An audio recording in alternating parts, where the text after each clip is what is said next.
Welcome back to the channel, everybody. Thank you so much for joining me and allowing me to continue to be your daily advocate. If you're new here or you're not subscribed for any reason, please do me a huge favor and hit the subscribe button. Thank you to all of you who have been watching and following me for so long. It truly means a lot, and I'm glad that I can be this person. Alrighty guys, I wanted to start this thing off and show you how quickly the narratives around certain cryptocurrencies are changing. Just today, I saw this interview on Squawk Box talking about Bitcoin and the Bitcoin Lightning Network, and they destroyed it. I'm not going to play you guys this clip, but the general premise was some people went to El Salvador, tried to use the Bitcoin Lightning Network, and essentially every single time they tried to use it, they were waiting at least 2 hours on a transaction to go through, or it just flat out never went through and they were still charged. It was very bad PR for the Lightning Network, and I just thought it was so ironic that Bitcoin maxis are so insistent that the Bitcoin Lightning Network is a good thing and a productive innovation. I tweeted out, Bitcoin maxis praise for Strike is literally all it has going for it. It's a centralized, overcomplicated, trash piece of Web 2 software with a hopeless dream of one day being what XRP has been since 2013. And that is exactly what Strike is. It is so funny how Bitcoin maxis get so crazy about whether something meets their level of decentralization and then go out and promote a completely centralized way for Bitcoin to attempt to scale. But the funny thing about it is the Lightning Network just constantly fails. It does not help Bitcoin scale when all the transactions on Strike are taking longer than a normal Bitcoin transactions and half the time aren't even working. It is so funny that these Bitcoin maxis would try to promote these technologies that go against everything they claim they believe in and then don't promote something that actually does what they believe in, which is XRP. And the best part about it is XRP has been doing it since 2013.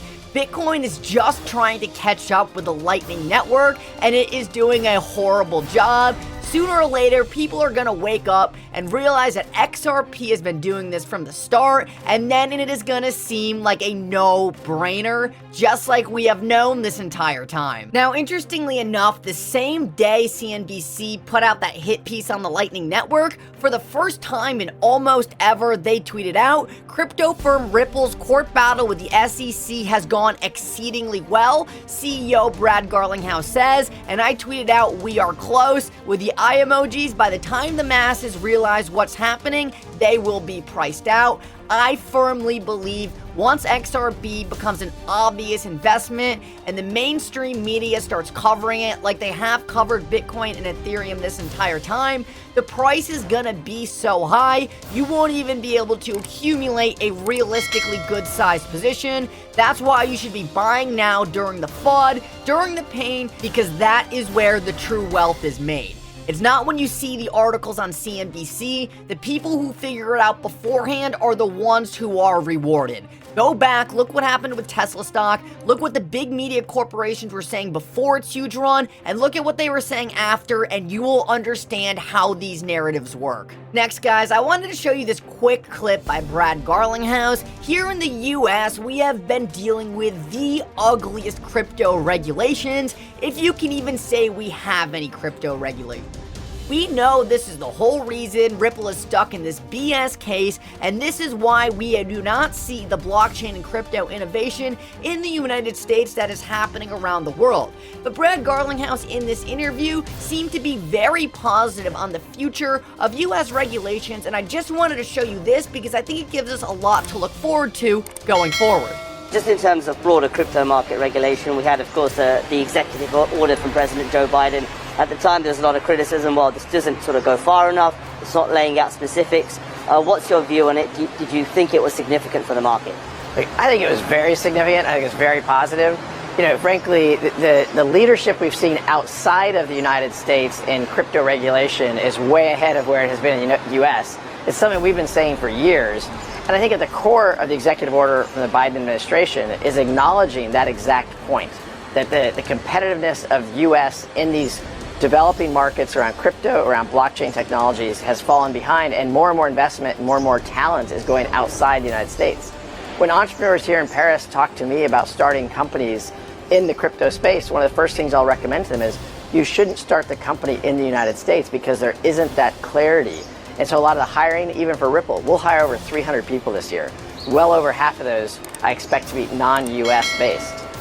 So guys, it was very subtle, but he makes the point that other countries have their crypto regs in place and the US is realizing they need to catch up, and he says the Biden executive order was a big step towards this. One of the notes in the Biden executive order was that the US should model its regulatory approach to cryptocurrencies in a way that is consistent with other countries around the world.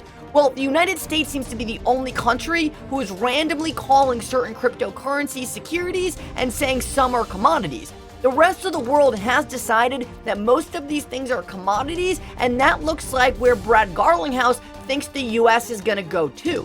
This is a very positive development. In the fact that Brad Garlinghouse is so positive about this executive order, I think it's a really good sign for what is to come in the US crypto market. But even more exciting than that, in another interview Brad Garlinghouse was in today, he said the lawsuit has gone exceedingly well and much better than I could have hoped for when it began about 15 months ago.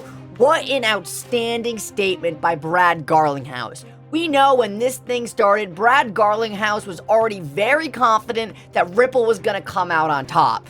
So the fact that he actually thinks the SEC case now is in a better place than he originally thought it would be is such a bullish statement, and I think tells us that we are very close to the resolution and clarity we have all been looking for as XRP holders.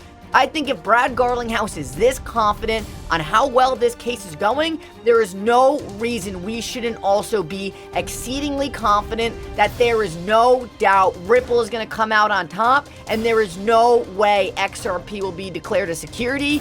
Absolutely money statement by Big BG right here, and I love it. Guys, this next thing I'm about to show you is a little mind melting, so hold on tight. From Stephen Hubert today, and I thought this was one of the strangest things I have seen since this lawsuit took place. He says, has anyone seen this? Matthew Solomon, Ripple's lawyer, who is actually the head lawyer, is participating at the SEC Enforcement Forum.